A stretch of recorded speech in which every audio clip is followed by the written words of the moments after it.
You're listening to Season 3 of Mobile Suit Breakdown, a podcast covering the entirety of sci-fi mega franchise Mobile Suit Gundam for new fans, old fans, and not yet fans, where we watch, analyze, and review all 41 years of the iconic anime in the order it was made.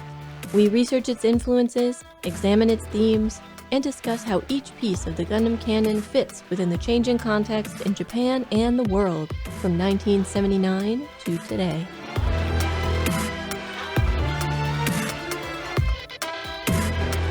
This is episode 3.11, with a little help from my friends. And we are your hosts. I'm Tom, a lifelong Gundam fan, and I'm going to go vote after we finish recording. And if you're eligible to vote in the United States and you're listening to this around its release date, you should too. And I'm Nina, new to Double Zeta, and after I go vote today, I am finally dropping all of the Year 2 commemorative pins in the mail.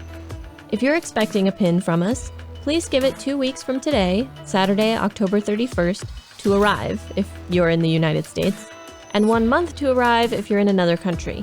If you haven't received your pin by then, please get in touch with us. We want to make sure everyone who is due a pin gets one. Mobile Suit Breakdown is made possible by the support of 420 patrons and subscribers.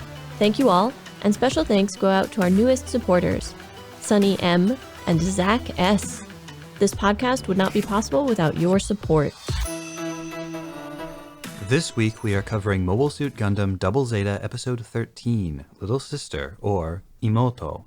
And for research, we have a throwback to Season 1 when we bombarded you with short research pieces. This week we are talking about calcium deficiency, napkin etiquette, and where Glemmy Toto belongs. In a toilet with his name on it. But first, let's tune our radios to Radio Free Shangri-La.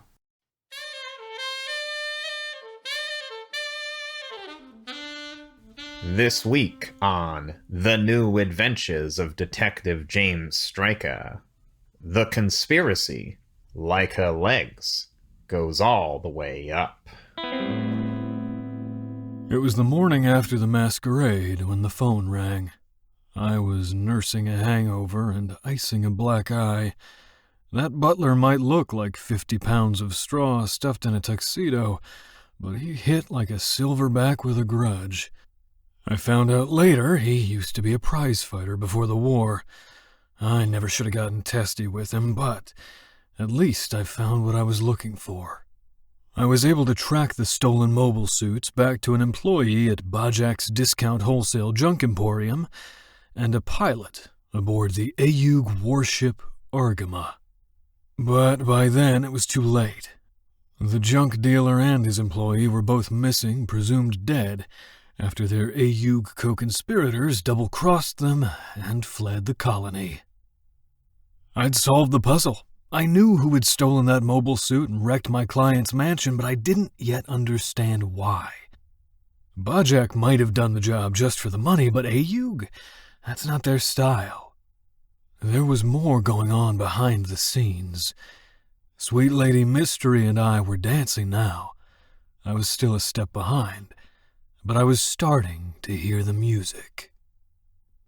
I was thinking over my next move, but then... Hello? Hello, Mr. Stryker. The client. Oh, hello, ma'am. I was just going to call you. I've figured out who's responsible for damaging your roof, but... Never mind that, Mr. Stryker. I'm canceling your contract. I don't understand. We're getting close to something big here. I've got proof that Ayug is involved. Just a few more days and I can... You need to back off, Mr. Stryker. For your own good. I'll pay you the rest of what I promised, but job's over. Finito. Owarimashita. Wait, just tell me... I didn't blame her. Whatever's going on behind the scenes with these rebels calling themselves Ayug, it's bigger than just a few stolen mobile suits and a couple murdered junk dealers. It might go all the way to the top. Anaheim Electronics? Who else could manufacture all those ships and mobile suits? And who's giving them political cover? The mayor of Granada? Maybe even the Earth Federation brass themselves. She must have caught a glimpse behind the curtain and got spooked. Someone like her, with everything to lose, she was never going to stick around when things started to get hot. But me? I've got nothing waiting for me at home except an apartment I can't afford, full of condiments and no real food, a dining set that doesn't reflect who I am as a person, and a third-rate Haro that calls me Kai. I was ready to burn it down. That apartment, my life, the whole Federation, just so that I could tear off the mask and reveal the sordid truth to the whole world. But to do that, I had to follow the Argama off Shangri-La, and that was going to take more money than I had coming in. I needed to take another job, and if I was lucky, I'd find one that got me off colony in the process. I didn't exactly have clients beating a path to my door, so I did the one thing I could think of. I bought an ad on a small independent radio station during one of their popular serialized stories. Stumped, frustrated, absolutely gobsmacked by these tangled webs we humans weave? Call James Stryker today to unravel the mysteries that plague you. James Stryker, a man so clever he does the crossword in pen. The next morning, I found a line of clients waiting for me outside my door. All right, one at a time, step into my office and tell me about your case. Thanks so much for taking my case, Mr. Stryker. I really need your help. Slow down, kid. I haven't taken any cases yet. What's your problem? It's my little sister, Mr. Stryker. She's smart and hardworking and a great cook, but she's missing, and it's all my fault. I need your help to find her. Okay. Do you have any money? Next. I'm convinced that spies, maybe even saboteurs, have infiltrated our ship, and I want to identify them. My captain won't take the problem seriously, so I came to you. And can you pay me for this job? No, but it's the right thing to do. All of our lives might depend on you. No thanks. Next. Yeah, I'm trying to find the missing head from my mobile suit. I can't afford to pay you, but have you considered the value of the exposure? Next. I need help identifying a mobile suit that attacked me. It had the head of a goof, but the body of a gelgoog. I have been calling it a gelgoof. I asked online, but everyone just told me it was, quote, no Zaku, which obviously I already know. Money? No. Do any of you have any money? Oh, I do. I have lots of money. One look at the kid confirmed it. He had class, decorum, the kind of aura you get from really old money. I hated him immediately. It's very important that all of this be kept very discreet, Stryker. It wouldn't do for any of what I'm about to tell you to leave this office. Your secrets are safe with me, Mr. Call me Mr. G. Okay. No, wait. That doesn't sound very cool, does it? Call me the G-Man. Whatever you say. Now, what's your problem? Well, there's this girl. I met her one time and she was very mean to me. So now you want revenge. Look, kid, I don't care if you're as rich as the Computesworths. I don't do stalker jobs. You really want someone to dox this girl, you do it yourself. Or better yet, forget about it and just leave her in peace. No. You don't understand. She was very mean to me, so now I'm in love with her. I don't want you to dox her. I want your help finding her so I can capture her and keep her captive aboard my spaceship. What? And I need to capture her soon so that I can release the 10-year-old girl that I've been holding on my spaceship. I am calling the police.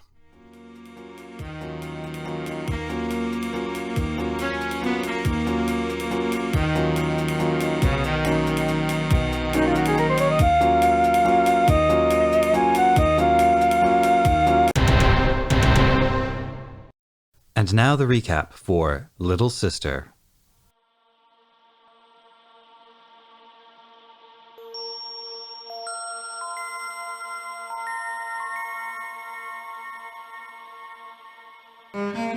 The La Vie en Rose is understaffed, and Astonaji questions whether they can finish overhauling the Argama and its mobile suits. But Emery is certain they can get it done. With repairs ongoing, the Argama's crew waits, helping where they can. Bright sits down to lunch with the kids from Shangri-La, all except Judo, and asks them to keep an eye on their friend. He's liable to do something rash and try to rescue Lena on his own. Rue has the same concern and has been following Judo around the ship, constantly questioning where he's going and what he's doing, until he ducks into a nearby bathroom and she decides to wait outside. Moments later, Elle comes up and asks where Judo is. When Rue tells her, she heads into the bathroom herself, only for Rue to grab her by the arm. "Do I need your permission?" Elle grumbles, and Rue lets her go. Inside the bathroom, Elle finds that Judo has hidden a normal suit and a large pipe in one of the bathroom stalls, and is preparing to take the Double Zeta and rescue Lena. Trying to talk him down, Elle explains that everyone is watching him, he'll never be able to pull it off. But Judo blames himself for Lena's capture. "I'm a terrible brother and I hate myself," he tells Elle, as he collapses onto the floor. Moved, Elle decides to help him, and says that if he calms down, they can talk to Ino and come up with a plan. Bright is the next one to find Rue waiting outside the bathroom and ask her about Judo's whereabouts. Despite her assurance that Judo should be out soon, Bright goes in. Luckily for Elle and Judo, they heard him coming and are ready. Implements in hand, they appear to be in the middle of cleaning the bathroom. Once Bright goes into a stall, Judo leaves, trailing Rue, and allowing Elle to leave with the normal suit. In the hangar, Bicha and Mondo claim to be practicing the Double Zeta's combination and transformation maneuvers, when they are really planning how to take the Double Zeta with them when they leave. Judo and Rue arrive, and Judo, seeing the Double Zeta already formed, tries to take it and leave, but Rue and Astonaji are able to stop him, and wind up locking him in the break room to prevent a second attempt at a rescue mission. Aboard the Endra, Kiara lays out her plan for a sneak attack against the Argama. She will pilot the Arjarja, while Goten will pilot one of the Gaza Seas and use it to tow a dummy asteroid. Once again, witnessing Kiara's roller coaster of emotion at the prospect of piloting a mobile suit, Goten questions why she doesn't send someone else, like Glemmy Toto, in her place. But it turns out that Glemmy is one of Lady Haman's favorites, too important to be put into much danger. At that very moment, Glemmy is sitting down to an opulent meal in a large, ornate dining room. Across the table sits Lena in a pink, formal gown. Every few moments, Glemmy corrects something about Lena's deportment, the way she cuts her meat, the amount of noise she makes, until, fed up, Lena announces that she needs the bathroom. Horrified that she would even mention such a thing in the middle of dinner, Glemmy tells her no, until Lena squats down and declares her willingness to pee on the floor if she's not permitted to leave the room. Glemmy allows her to leave, but not before peeping at her underwear, exposed when she hiked her dress up, and correcting the way she sets her napkin on the table. He also follows her, standing guard outside the bathroom, and is ready when she tries to make a run for it. Telling Lena to behave, he admits that he is waiting for Rue to come rescue her. It seems everyone is making plans. On the Argama, it's Elle and Ino trying to help Judo escape from the break room. They worry about what happens next, but Elle decides that when Judo goes to rescue Lena, he won't go alone. She will go along in the Mark II. With Shinta and Kum's help, Elle burns some food so that smoke fills the hall. "Fire!" she yells, running up to the guard outside the break room, demanding that they hand over the key so that they can get Judo out of there. While the guard raises the alarm and goes to investigate the source of the fire, Elle and Judo make a run for it. Bright, Rue, Astonaji, and other members of the crew try to stop them, but it's no use. Manual in hand, Elle manages to get the Mark II moving, and Ino radios them from a control room, explaining how to open the hatch. Out in space, Judo tries to convince Elle not to come, but she insists that she'll learn by doing. Besides, they're stronger together. Unbeknownst to either of them, Bicha and Mondo are in the cockpit of one of the core fighters that make up the Double Zeta. On their way to the Endra, Judo and Elle run into Kiara and Goten. Distracted from her original plan by the opportunity to fight the Double Zeta, Kiara orders Goten to deploy the weapon hidden in the dummy asteroid. A massive net like the web of a spider, and at every point where the cables intersect, a bomb.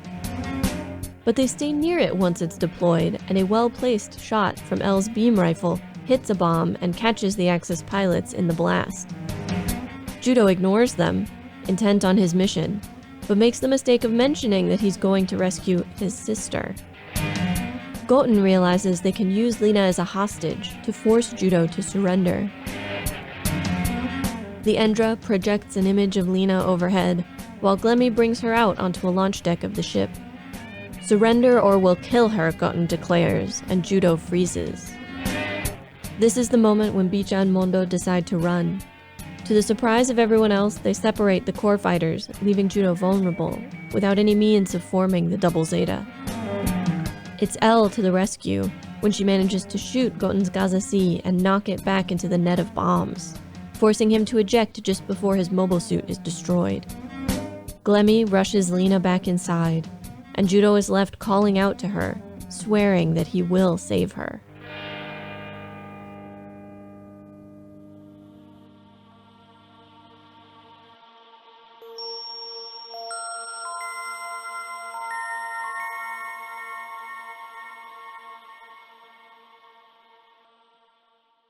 This episode gives us a lot to talk about.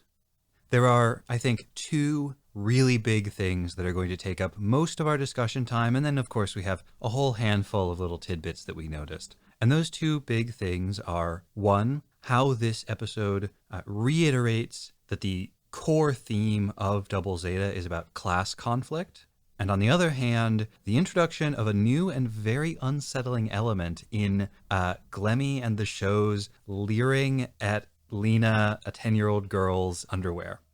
And of course, those two intersect in Glemmy Toto. So we are going to be talking a lot about that creepy little scumbag today.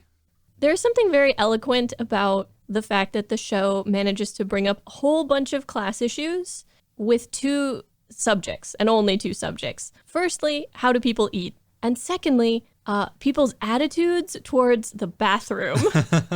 And that's it. Those are the two subjects that come up both on the Argama and on the Endra, and that show us a lot about different characters' attitudes, social position, experiences.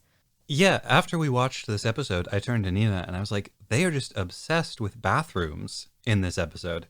And also with eating, like lots of meals, lots of food, and lots of bathroom discussions, bathroom necessities.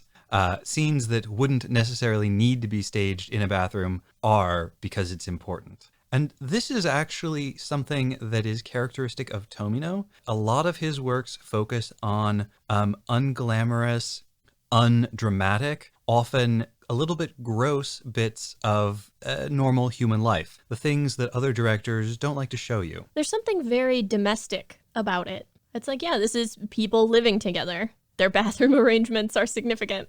But why don't we start with eating, and then we'll move on. The scene on the Argama makes the point of showing us, in turn, how a whole bunch of different characters eat. First we have Bright, then we have Bicha, then we have Mondo, Elle, and Ino. And little differences between them can tell you a lot. You know, Bright brings up naval decorum, and he's sitting upright, back straight, good posture, with his meal in front of them, knife and fork in hand. And then we have first Bicha, whose hot dog is almost more ketchup than hot dog, which is, at least from an American perspective, has sort of childish connotations. Because that's a thing, you know, kids will lick the ketchup off their French fries and put more ketchup. And the fact that he eats it so messily. Mondo is like face into his tray, scarfing his food. You can't even see his face. Elle is less of a mess, but she's like standing up to cut her meat or something. I don't know. She's just overflowing with enthusiasm for the meal. And she's not sitting down properly. she's less of a mess than the first two. And then finally we have Ino, who has good posture, is sitting down properly, but has his napkin tucked into the front of his shirt, which seems like a small thing, but since we're talking about class, we have to bring it up. Like, strictly speaking, that's not proper, right? Using your napkin as a bib is not what you're supposed... Your napkin is supposed to sit in your lap. He is sort of somewhere in between on our scale, if we're talking about class and dining habits. He's clearly, like, more polite, if we want to call it that, and proper than the others, but we know right away, like, but his family wasn't rich. Well, none of them were. No. Yeah, what's so interesting about the contrast between all of these different kids is how they all basically came from the same place. They all came out of the same milieu, and yet it has produced such different kids. I also think what Bright does here is very interesting because it's not just perfectly proper manners and naval decorum. He has that one, I think it's like a fingerling potato, go flying. Yep. And he goes after it. And then he realizes that he has breached decorum, and like he gets a little scolding from Anna Hannah, who is the ponytailed engineer, and now apparently the waitress, because they've run out of other women on the crew. And it's got to be a woman, apparently. But this tells us a lot about Bright. Dining manners are symbolic of who a person is, both as part of the story, as part of the way it's conveyed to the audience, but also like diegetically within the world of the story, the person's manners convey a lot about them. And what we're seeing here with Bright as the audience is that this is a guy who like has a very clear, hidebound, rule-oriented idea of the right way to do things. And yet he is constantly being put in situations where that doesn't actually work for him. And he's still trying to mostly follow the rules, but he's fudging it a little bit on the edges, but he feels bad about the fudging. And this is just Bright all over, isn't it? Definitely. But if I can revisit the kids very briefly, it would be easy to read too much into all of their behavior, and so I will try to avoid that. Nina, people come to our podcast to hear us read too much into everything. I mentioned there's something childish about Bicha's like excessive ketchup. Is Mondo a slob just because he's a teenage boy and a slob, or does he eat like that because he's frequently been in situations where there's not enough food? Yeah, Mondo is the smallest out of all of the kids, and he's not significantly younger than them, which could suggest he's just a small person, or it could be because of malnutrition. Right. He could be eating as quickly as he can, as much as he can, because there's food here now, and who knows what the food situation will be tomorrow. And we have had some inkling from Ino's comments about his father that Ino has the best family relationship of anyone of these kids. Mm-hmm. He had, it sounds like, probably the most involved parents. And so he has the most sort of defined table manners because he had the most involved parents. These other kids are basically living wild while their parents do God knows what. And this is consistent with the way we saw them eating back in the episode where they were given the boxed lunches in exchange for labor on the Argama. I had forgotten about that, but yeah. And then we have the contrasting dining scene on the Axis side. And I just need... I need to rant for a moment. Apparently, the Endra has a formal dining room. Are you sure that's the Endra's formal dining room and not just the formal dining room in Glemmy's quarters? Maybe there are multiple formal dining rooms. They have enough staff, enough people aboard that they can have not one, not two, but 3 wait staff for a meal of 2 people. Wait staff in white jackets, tuxedo shirts. And why does Glemmy just happen to have a pink dress available for Lena? A good question. Mind you, there are a couple of little moments in the episode as a whole that are, I don't like to over-fixate on continuity errors, but clearly they're not too caught up in making sure everything makes logical sense and fits perfectly. But it's a little creepy that there just happens to be a dress that fits Lena aboard the Endra. Yeah. I mean, maybe it's made out of some curtains or whatever, but it really does seem like Lemmy just had that on hand. And that's actually something we're going to be talking a lot about, which is the question of intentionality from the creators. How much credit can we give them that some things are there to make Glemmy seem creepy, and how much of it is just things that they thought were okay that we think are creepy? And that's something we can't really answer, but we're going to keep talking about it. But let's hang on class for another minute. The contrast just between the dining experiences goes beyond the decor. There's also the food. The meal on the Argama was like a sausage in a bun. It was a hot dog. It seemed like a nice one, and the kids were certainly very enthusiastic about it. The whole ambiance of that scene suggests this is like a nice meal for these kids. Like, Bright has gone all out to arrange a nice meal. But it's still a cafeteria meal, right? It's the sort of thing that you might get at the cafeteria in an office or at a school.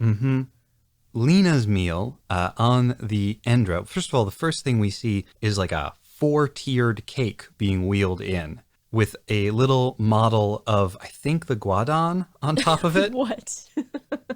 It doesn't look like a good cake, by the way. I don't know what was popular for cakes in the 80s, but this looks like a pretty gross cake. Anyway, they wheel in the cake, but Lena's meal consists of definitely steak, lobster, assorted fruits, including the largest pear and the smallest bananas that I've ever seen. And then some like sort of pinkish circles that might have been ham or yams. I also thought I saw a salad. And then she's drinking, it looks like probably water and juice, while Glemmy has wine. Where did they get lobster in space? Also just the contrasting sentiments of the scene, right? Like, Bright is asking all the Shangri-La kids for a favor, but also wants them to have some decorum. But for him, when he says, have some decorum, he sort of means, like, have some self-respect, and also don't make me look bad as your captain. It is unclear why exactly Glemmy cares whether Lena has good table manners or not. It feels like he's Pygmalioning her, which, for those of you not familiar, there's a play called Pygmalion, and it's that play on which the musical My Fair Lady is based. So it's about a wealthy and socially well-placed man taking a, poor and quote-unquote low-class young woman and polishing her up, basically, so that she seems high-class, too. And this goes back to the Pygmalion myth, which comes to us from Greek mythology and is about someone, a sculptor, literally creating a woman out of clay, making the perfect woman because he made her himself, which of course also connects to Japanese literature and the tale of Genji, which we've talked about before, but includes an extensive storyline where Genji kidnaps a young woman who physically resembles a woman that he's interested in, so that he can raise her to be his perfect woman. And when he kidnaps her, she is maybe 8. She's around Lena's age. Before we move into the natural transition of the bathroom stuff, I also want to bring up the fact that Kiara tells us that Glemmy is one of Hamon's favorites. This is the first episode where we get a sense for Glemmy as more than just a starstruck teenage pilot. Glemmy is an elite. Glemmy is a member of this upper class in Xi'an. Yeah, when she mentions that he is one of Hamon's favorites, I'm not entirely sure whether we're meant to take from that his family is important, or perhaps that Haman likes to surround herself with beautiful young men. Take from that what you will. It's unclear. The phrase in English certainly has connotations of, at the very least, eye candy, if not something more than that. But in Japanese, I'm not so sure. In any regard, he's, a member of her inner circle, it would seem. And Kiara tells Gutton explicitly, Glemmy is more important than you. I really don't think that was intended when Glemmy was first introduced, because when he's first introduced in the sort of mass of Xi'an pilots who go out on that one mission, there's nothing special about him, and he's not treated specially by Mashima. But anyway, we have these scenes with Glemmy that sort of emphasize that his family is likely very wealthy, that these are the kinds of experiences that he has. And then Lena stands up and declares that she has to go to the bathroom. And he is appalled that she would even mention such a subject at the dinner table. Presumably she's supposed to use polite euphemisms. I need to go powder my nose. I need to go repair my mobile suit. And then when he tells her that she can't go, Lena just like pops a squat like she's going to pee on the floor, which it's worth bringing up. I'm sure many of you already know this, but squat toilets, rather than Western style toilets, are quite popular throughout Asia. They were very common in Japan. I don't know at what point people started having the more Western style toilet instead of the squat toilet. You may have to do some research about that. I may indeed, especially since, hey, Toto, Glemmy's last name, is also the name of, like, I looked this up actually, the world's biggest toilet manufacturing company. Which is a Japanese company, right? It is. And there being a lot of toilets in this episode seems pertinent. Yeah. It's kind of a weird coincidence, if it is a coincidence. But anyway, the way that Lena just like very comfortably, easily, quickly squats down sort of tells me, okay, you probably have a squat toilet home. That's what you're used to. And it's entirely possible that, again, that was a class thing, that older homes, that less fancy homes had squat toilets as opposed to sort of newer Western style ones. And we do see that on the Argama, the toilets are all, Western, sit-down, stall-style toilets. Fascinating thing about the Argama's bathroom, though, it appears to be gender neutral. The class bit here, well, I wonder if it's a class bit, but so we have Rue, and we're going to have to talk more about Rue in this episode. Rue being very uncool. Rue's a total narc. Well, Rue seems to care an awful lot, whereas normally she doesn't seem to care about much of anything.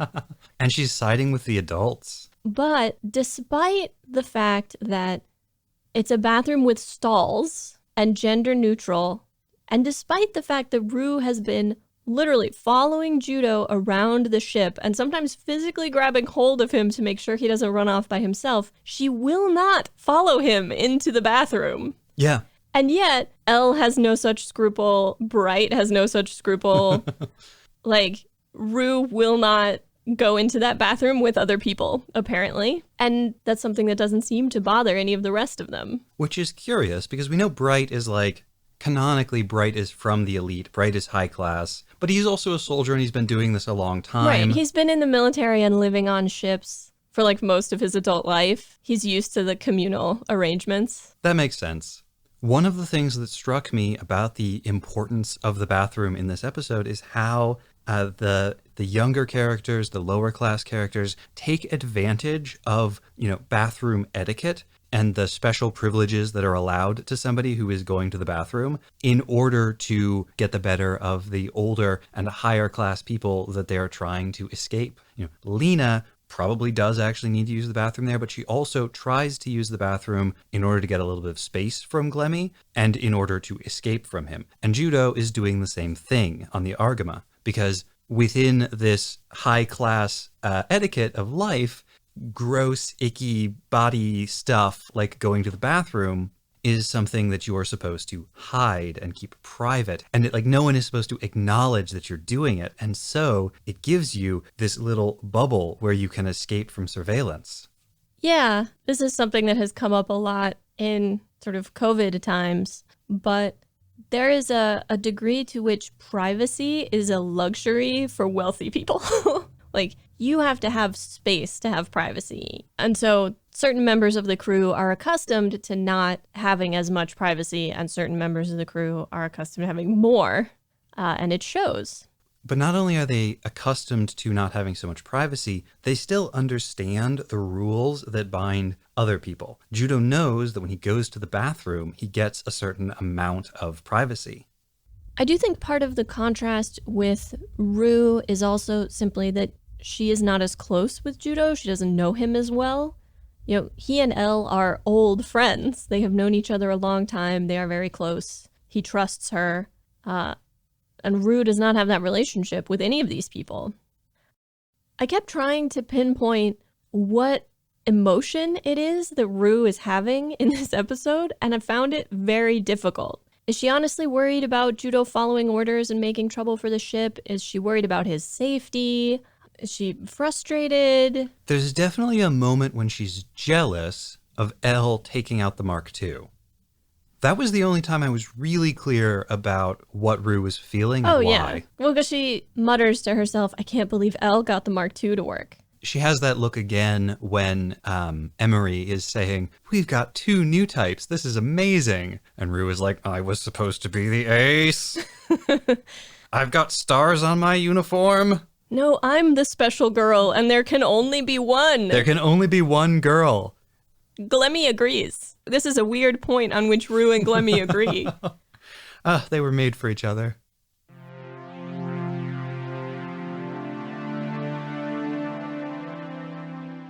That scene where Lena threatens to just pee on the floor if Glemmy won't let her go to the bathroom does another important thing too. Besides revealing, as Nina pointed out, a lot about Lena's class background, it also emphasizes Lena's youth. Because just peeing on the floor because you can't get to the bathroom is a thing kids do, right? Yeah.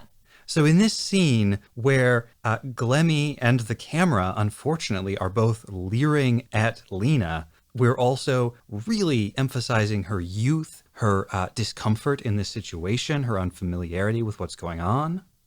Why does Glemmy look under the table? There is no reason for him to do that except to look at Lena's underwear.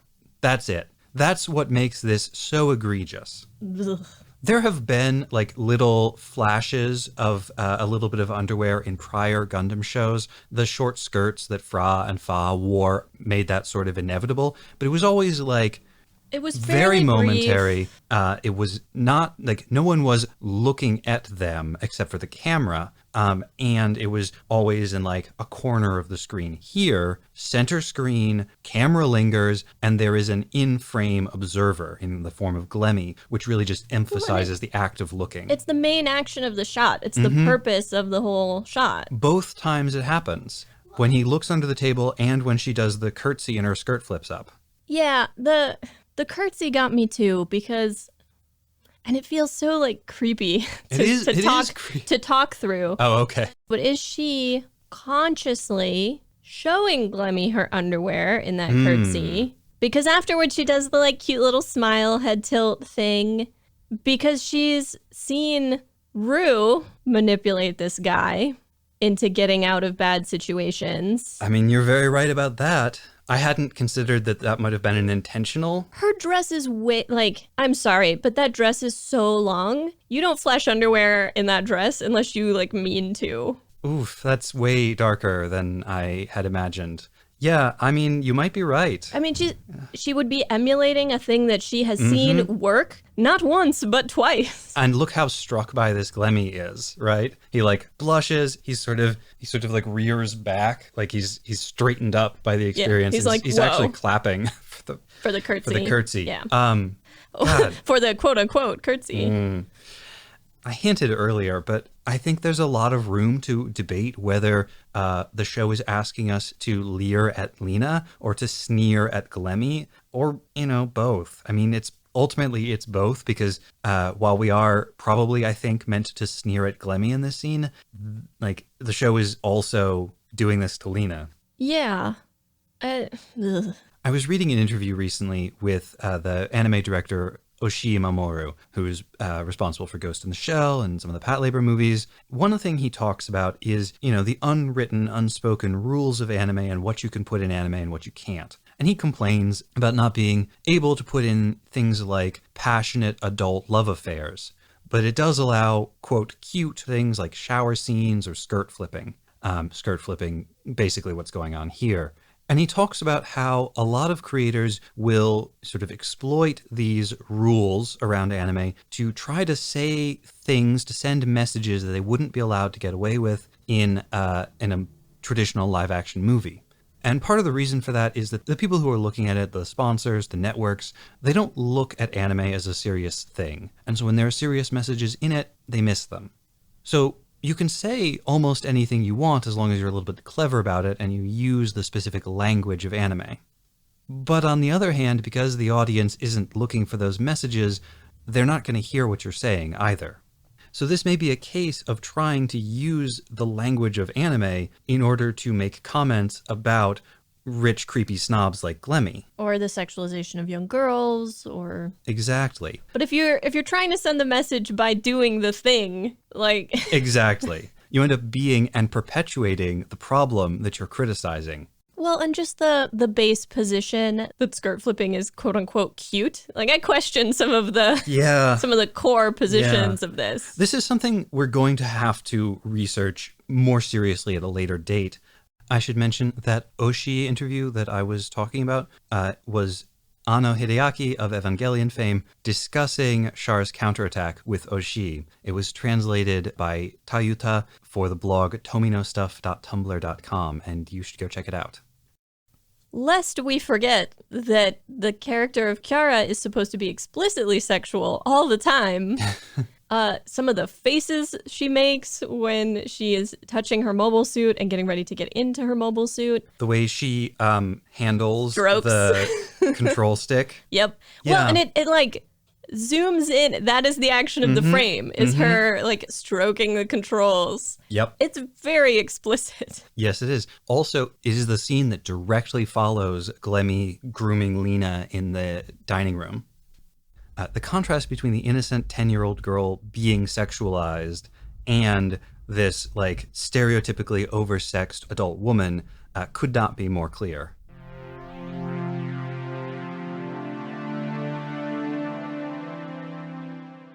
I'm enjoying Double Zeta a lot, but there are things about it that I think are bad storytelling. And that's fine. You know, I can like things that I think are not terribly well written. That's Nothing fine. is perfect. No, nothing is perfect. Except this episode of the podcast. But, you know, starting from Bright going to all of Judo's friends to say, I'm afraid he's going to do something foolish and I want you to keep an eye on him. Like, you know, maybe the thing that would stop him from doing something foolish would be for anyone to tell him what the plan to get Lena back is. Do they have a plan? You know, Bright, if you don't want Judo running off on his own, you could develop a Lena rescue plan and share it with him. Right, because that's basically what Elle does, right? Yeah. Elle says, we will help you, but we're going to come up with a plan and we're going to do this calmly. Together. She realizes she can't get him not to go, and she doesn't really want to, but that they're like safest and strongest working together. And I mean, she manages what Rue cannot, right? You mean getting the Mark II running? I meant calming Judo down and working with him. And if Bright can't be bothered to develop a Lena rescuing plan, if he doesn't think that rescuing Lena is a priority, then maybe he needs to rethink the part of his plan where it says, rely on 14-year-old boy to pilot the war machine. You want Judo, you have to rescue Lena. I mean, Lena is the only reason they have Judo. The show leaves a lot of sort of hanging threads like this, where like logically someone should be doing something, but nobody is. When Elle is coming up with her plan, she says, oh, we'll get Ino's help. She doesn't even think of Bicha and Mondo. She doesn't mention them. Okay, they are not part but of the plan. Hang on. That's because Elle is smart and has good intuition. Right, but also, like, at this point, doesn't everybody know that they're the collaborators? And why isn't anybody doing anything about that? They had the whole thing of like, oh, we think Ino knows who they are, but he won't say. Who could Ino possibly be protecting, I wonder? Torres or Astanaji? And like, The chicken? their position as, if not collaborators, then certainly not really members of the Argama crew, is a constant source of danger to the whole ship. It's not as if they're not doing anything. They put Judo in so much danger in this episode when, without telling him, they unform the Double Zeta. Now that they're trapped on the Endra, presumably that storyline is going to come to a head. The nerve of them calling to Judo for help when they get stuck on the Endra, when presumably the Endra was where they wanted to be to begin with. I have some unkind and unpodcastable words to say to them. Yeah. In a somewhat sillier turn of events, while I'm fairly confident the show did not kill off Astanaji this episode, the show kind of killed off Astanaji this episode. Astanaji can breathe in space, Nina. Yeah, I don't know if the rest of you caught that, but Shinta and Kum tie Astanaji and one other crew member up. And I don't think anybody brings them to safety when Judo opens the hangar. So, yeah. Bye. I think they're okay. I hope they're okay. I don't want to have to write an in memoriam for Astonaji. Poor Astonaji. The indignities of his life are manifold. We see that Kiara is in many ways repeating Mashima's sins. Yet again, she had a perfectly good plan for taking out the Argama, which is their actual target, and she scrapped the whole thing because the Double Zeta, my rival. He didn't even want to fight them. It would have been the perfect time to go take out the Argama, but no. Yeah. They just cross paths. Kiara destroys the Argama, Judo rescues Lena, everybody gets what they want. And the foolishness of Judo telling them, I am rescuing my sister who you have captive. Which could just be stupidity, or it could just be that he's not used to thinking of himself as important. Yeah. He does not currently recognize the value of his position or of what he does. And so doesn't realize, like, oh, they would want to hold my sister captive as a lever against me. He's just very straightforward. He is a good, dumb space boy. Maybe less good than Camille was. Definitely more dumb. But luckily, Glemmy would never do something so underhanded as to use a hostage. Unless he has an opportunity to capture the girl he's into. Like, that's the other thing about Glemmy in this. Why does he want Rue? I mean, we know why he wants Rue. That's a rhetorical question. But that's some, like, mustache twirling, sinister, evil villain. I will capture the princess and make her my bride. Yeah. Kind of behavior. Yeah. This episode, because of all of the everything in it, made me look up a bunch of the characters' canonical ages. Oh no. Okay. The most interesting bit here, by the way, is that Glemmy and Mashima are almost the same age. Glemmy is like 17 or 18, and Mashima is like 19 or 20. Wow. Yeah. Kiara is 23. Kiara's a bit older, which makes sense and fits her character. Mm-hmm. Lena, of course, again, 10. 10-year-old child. Judo, El, Mondo, and Ino, all of them 14. Okay. Bicha is 15. Okay. Which kind of makes sense. He sort of feels like he was, if not the like actual natural leader, he certainly thought he was the leader of their group before. Yeah. And a lot of his resentment now sort of comes out of being surpassed by Judo in every conceivable way. Yeah, I couldn't believe the two of them being like, we're not going to be Judo's assistants. And it's like, why? It's not like you want to be in charge. They want all the benefits of being in charge and none of the responsibilities. They just don't like anybody telling them what to do. And then Rue is 18, so she's in that Mashima, Glemmy age group. That makes her, like, fixation on Judo a little weird. If you were 18 and a 14-year-old came along and was better than you at all the things you were good at, you might be a little fixated. Right, but we have discussed previously that there may be undertones of, like, rivals to lovers happening. Oh, yeah, absolutely. And that creeps me out. Agreed, although I think it's mostly been Judo towards Rue rather than the other way around. And that's just standard Gundam stuff. Yeah. Like, teenage boy fixates on older woman, like... Fair. There's a joke that every Tomino project just, like, exudes, why no mommy girlfriend energy. It's true. Every Gundam protagonist so far would like a mommy girlfriend. Although, I don't necessarily get those vibes from Judo currently. No. He's too independent. He doesn't really want somebody to take care of him. I strongly suspect that definitely Amuro and probably Camille were very much reflections of Tomino as a person. Mm-hmm. Whereas I think Judo is consciously meant to be very different from them. Mm-hmm. And so there's probably much less affiliation between Tomino and Judo. The final thing that I wanted to bring up for the episode is also about Judo. The way that he is drawn in that final shot of the episode, the close-up on his face when he's vowing to get Lena back, is so completely different from all of the other animation in the entire episode. What really struck me is the bit when he's in the bathroom and he's like declaring his intentions to rescue Lena, and the helmet for his normal suit is on crooked and his like eyes are twitching and he's got the sharp pipe in his hand. He is usually pretty, hopeful and relaxed about things, but The fact that Lena has been captured strikes him as so unjust, so unfair. What kind of a world would let this happen to Lena, who is so good and so smart and looks after him? And every decision he has made since the show started has been made with an eye towards what is best for Lena. Like you said, he wouldn't be on the Argama if not for her. And if she's gone, then not only has he lost a friend, a sister, and a good cook, but he's lost his guiding light. What does Judo do without Lena?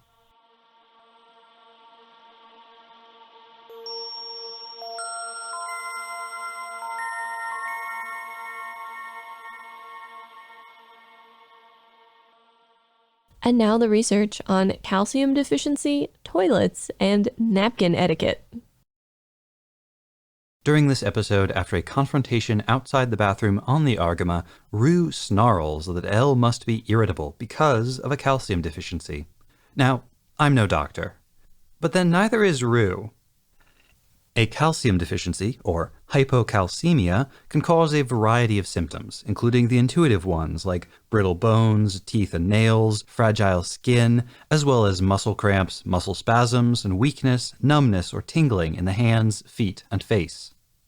There are also possible neurological symptoms: confusion, depression, memory loss, even hallucinations. But I couldn't find any mention of irritability or short temper, the symptoms which formed the basis of Rue's diagnosis. It's also really important to note that you don't develop a calcium deficiency overnight. This isn't a situation where Elle is going to be temperamental today because she didn't drink her milk yesterday. Short-term hypocalcemia usually doesn't show any noticeable symptoms because your body can satisfy its day-to-day calcium needs by just taking it directly from your bones, which act as a kind of giant calcium reservoir. Now, there are actually some good reasons to think that Elle may be experiencing calcium deficiency. Teenagers need a lot of calcium in their diets. Poor kids like Elle and the others are less likely to eat the kind of balanced, healthy diet that would ensure optimal intake and absorption of dietary calcium.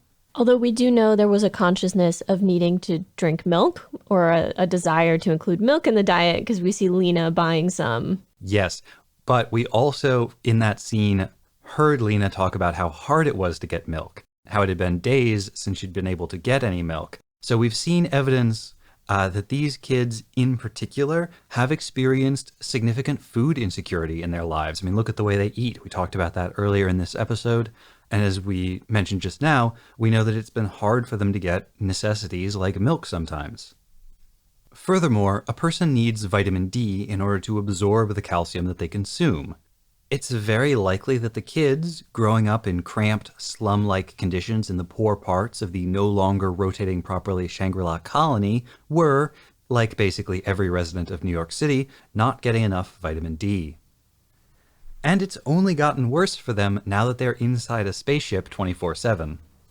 But is Elle here experiencing hypocalcemia so serious that it would be affecting her neurologically? Is she experiencing memory loss, confusion, or hallucinations? Probably not, unless we want to say that new type flashes are actually hallucinations brought on by calcium deficiency in space. So with all of that in mind, if not eating enough calcium equals irritability isn't borne out by the science, where did this line come from? I wasn't able to find any references to a link between calcium consumption and irritability in English. But when I searched for information about calcium deficiency in Japanese, I discovered a funny thing. Alongside articles about the symptoms, causes, and treatments for hypocalcemia, I also found a bunch of articles talking about what they described as the widespread misconception that people become ira-ira, meaning frustrated, irritated, annoyed, or on edge when they don't get enough calcium. One even mentioned people complaining about not being able to get their doctors to prescribe them calcium supplements to treat their frustration. And just imagine how frustrating that would be.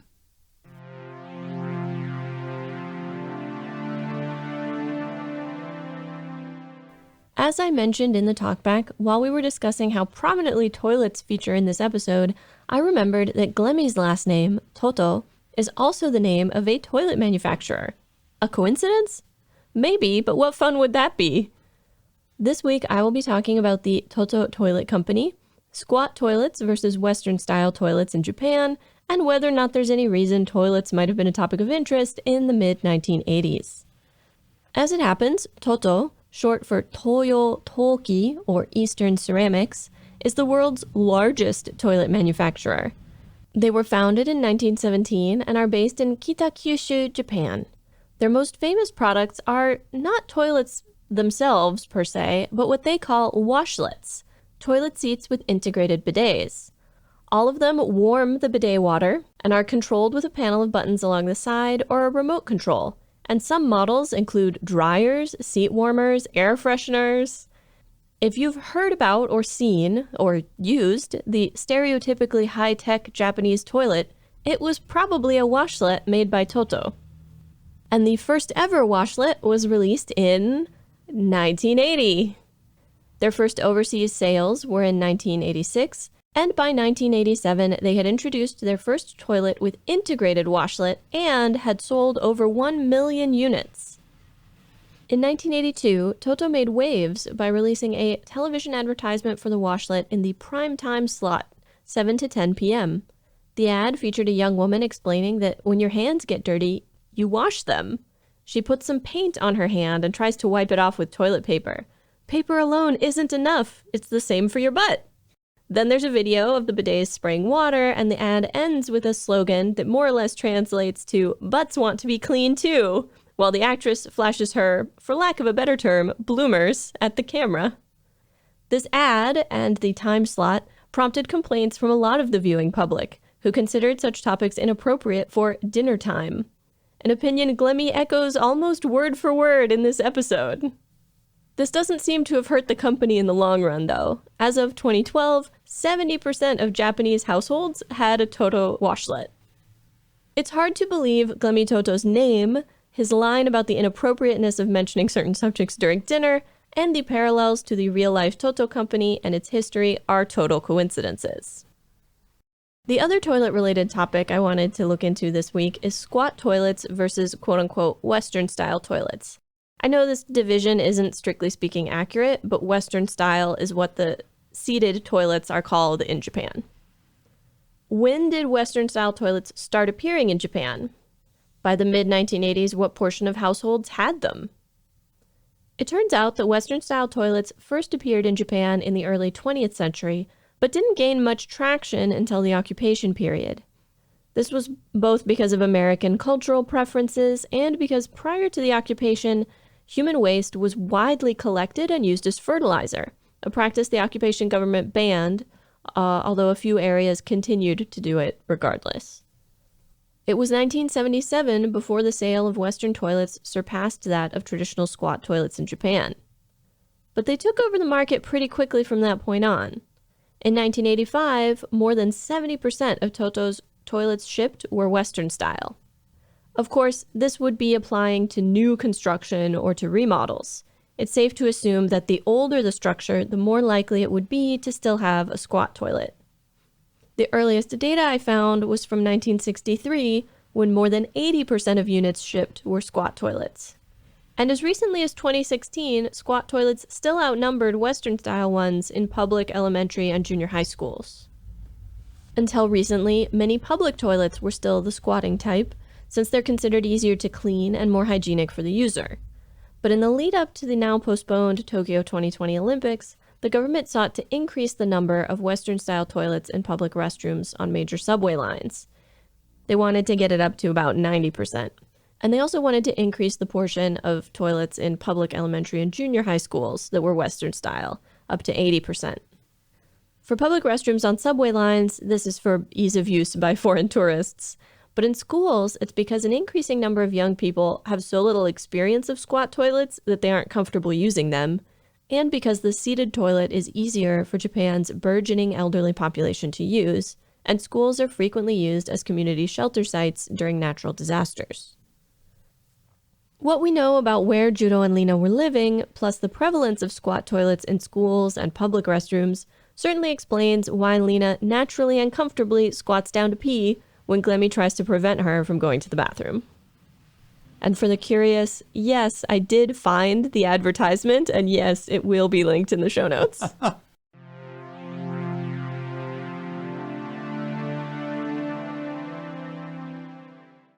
I want to revisit the discussion we started in the talkback about Glemmy Toto and his table etiquette scene with Lena. We have been pretty clear about what we think of the young man. Not to put too fine a point on it, but he is a creep, he is a snob, he's probably a pedophile, and he seems uncomfortable around any woman who isn't totally in his power. But those are our reactions. That's what we're hearing. So I'd like to take a closer look at what the show is saying about him. And the medium that I'm going to use for this inquiry is napkins. Glemmy and the show make a big deal of the napkin. Even after giving Lena permission to go to the bathroom, Glemmy still stops her to show her the proper way to leave the napkin when leaving the table during a meal. He folds the used napkin neatly, places it on the edge of the table so it's half on, half off, and then he moves the soup bowl to hold down one edge of the napkin. This is a deliberate, precise action, and it is framed in such a way as to draw our attention. So let us give it the attention it demands. Before I continue, though, a disclaimer is in order. Etiquette customs vary around the world and in different contexts. Various different cultures and communities have their own rules of table etiquette, and a correct practice in one place could be deeply offensive somewhere else. There's a whole genre of books for travelers just listing the ordinary-seeming gestures that might cause embarrassment or worse in the wrong context. The rules may vary in business or social settings. They may be affected by the class of the diners. Militaries have their own sets of rules, and may Emily Post help you if you ever wind up at a dinner with exiled nobles from space. Even within a single context, like, for example, modern American table manners for a formal dinner, different experts may offer subtly different versions of the rules, with the proviso that one should always follow the lead of one's host. All of that is to say that while I researched the customs in what I suspected to be the most likely inspirations for Axis Xeon napkin etiquette, it's entirely possible that I missed something. And some of the contexts I looked at, like the table manners that were taught to officers of the Imperial Japanese Navy prior to World War II, required me to read Japanese sources, and so I can't be sure that I didn't miss something important in the translation. All the same, napkin etiquette at table is remarkably similar across the countries I looked at, which included the United Kingdom, the United States, France, Germany, and, at least for Western-style meals, Japan. There are, however, some variables. Also, it's important to note that in traditional Japanese-style dining, there is no cloth napkin of the kind used by Lena and Glemmy in this scene. To the extent that there are Japan-specific rules for napkin usage, they are for Western-style dining, and they are consciously lifted from Western-style manners. This is a practice that goes back to the Meiji period, when the Japanese upper class studied the manners of their European and American contemporaries in order to better fit into the ruling world order. Officers in the Imperial Japanese Navy were trained in the table manners practiced by other navies in order to prepare them for meetings with officers from other countries. And the fundamental similarity in manners should come as no surprise. Modern table etiquette, like most rules of manners, descends from codes of conduct for interactions between noble Europeans, tracing back at least as far as the Renaissance. During the 1700s, when the French court set the fashions for most of Europe, the court imposed rigorous codes of behavior on the nobles. These were picked up by other European powers, and they spread along with their colonial empires. Manners functioned, and continue to function, as one of the means by which social strata were delineated. They were also ways for those higher up in the hierarchical society to dominate those below. As the absolute despots of the early modern period strengthened their holds on their nations, they likewise strengthened their dominance over their nobles' lives. What a tremendous exercise of power it is to tell another person when and how they are allowed to eat. This power dynamic is again reflected in the dining scene between Glemmy and Lena. Besides holding her captive, Glemmy now presumes to control how she eats and when she uses the bathroom, some of the most vital, most personal parts of her life. Now, without further ado, Glemmy is either wrong about the etiquette he's teaching, or else this is meant to be a universal century or perhaps Xeon-specific version of table manners. All the different versions of napkin etiquette that I consulted make a clear distinction between how the napkin is arranged when one is leaving the table during the meal versus when one leaves the table at the conclusion of the meal.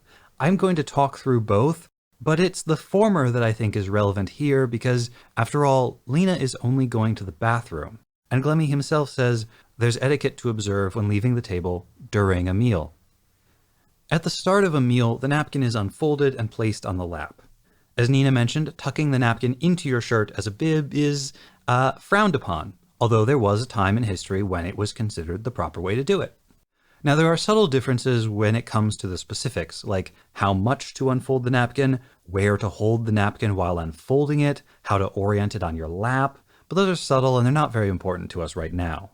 We're not preparing for any fancy dinners. It's quarantimes. The rules for using the napkin are actually quite variable. Again, not relevant, but interesting enough to note in passing that some sources say the napkin should never leave your lap so long as you are at the table, while others advised using the napkin frequently to blot your lips to avoid leaving smudges on your drinking glasses. As for leaving table, there were, across all the different rules I saw, 3 variables in play. First, does the napkin go on the chair or the table? Second, where on the table should it go? And third, how should the napkin be arranged?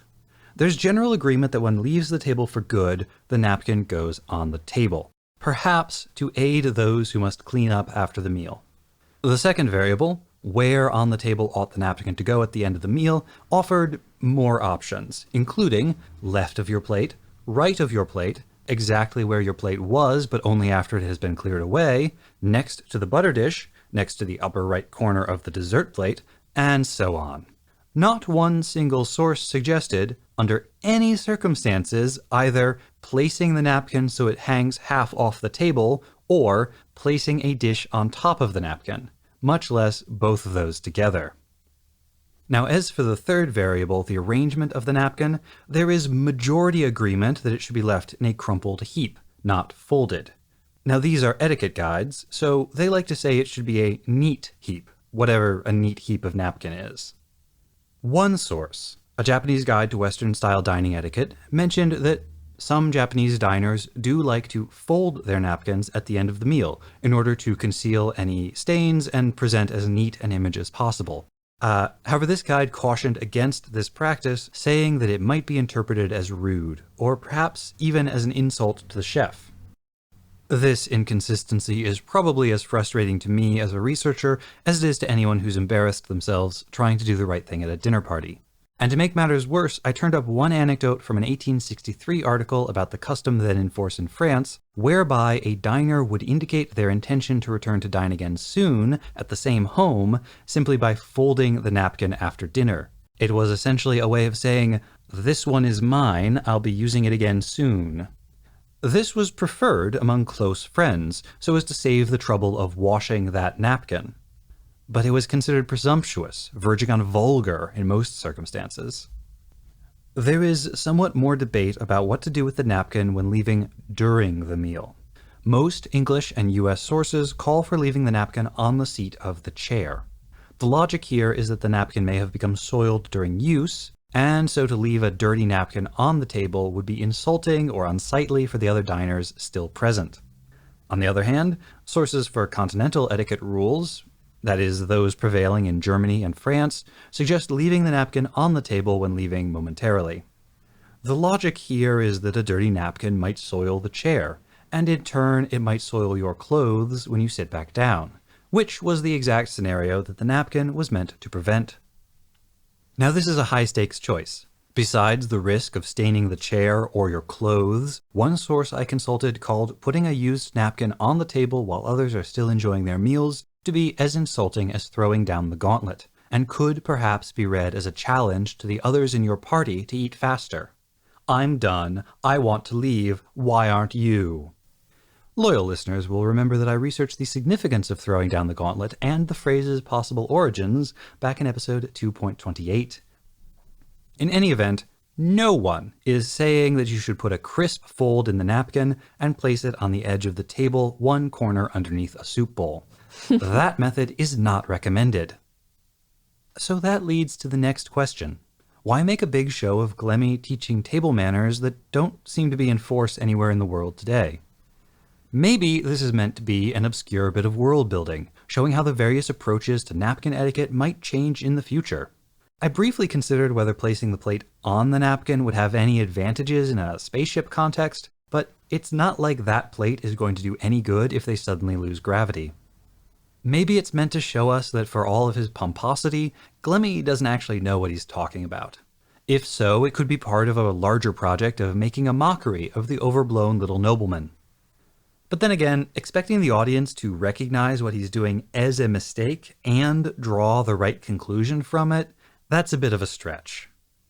Maybe the people drawing the show didn't know or didn't care what the correct etiquette would have been, and so they just put together something that looked plausible.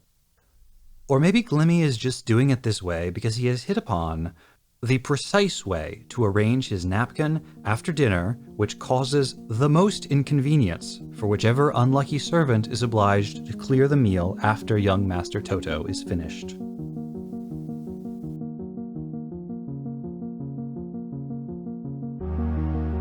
Next time on episode 3.12, Lost and Found, we cover Mobile Suit Gundam Double Zeta, episode 14, and... Bright, pull yourself together! Enhance! Enhance! The Argama Amateur Theater Troupe. A State of Nature. Is this where Moon Moon the Wolf is from?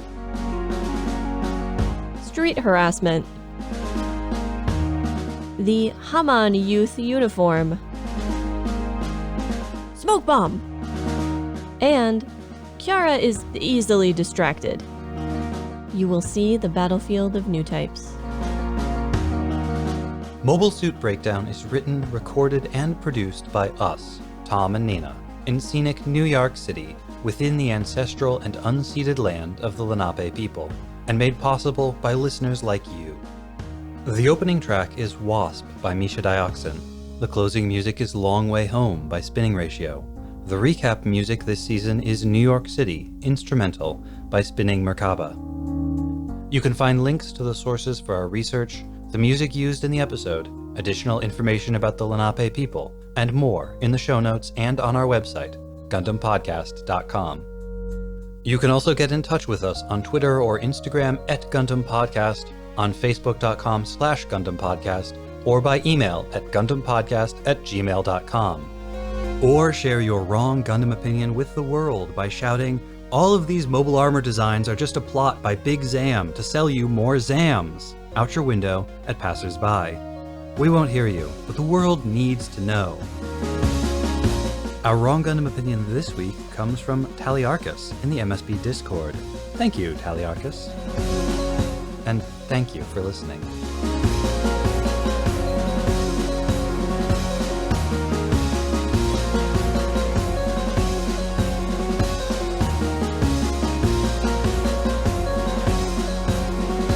Hello, friend. Hello, friend. Or were you talking to your microphone? So we are going to be talking a lot about that creepy little about that creepy little scumbag. Yeah. But first, go ahead. Oh, go. You go ahead. I didn't actually have anything for that.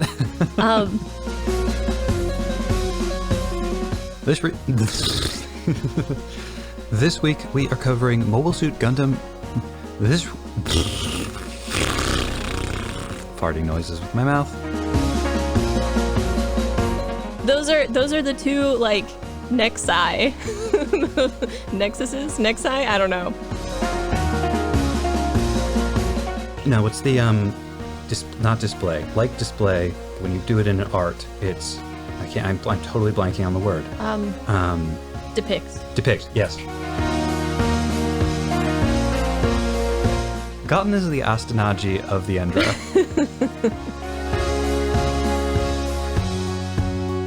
You're gonna have to delete that. Yep. I love Kiara psyching herself up before they go into battle.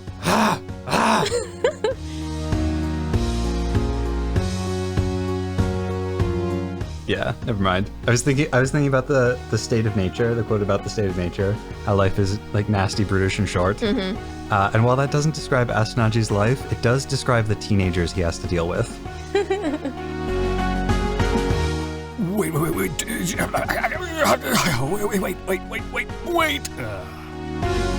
that was pretty good. My first recording, I got through and realized that I had the mute button pressed, so that's not helping anyone. Call me the G-Man. Well, there's this girl. The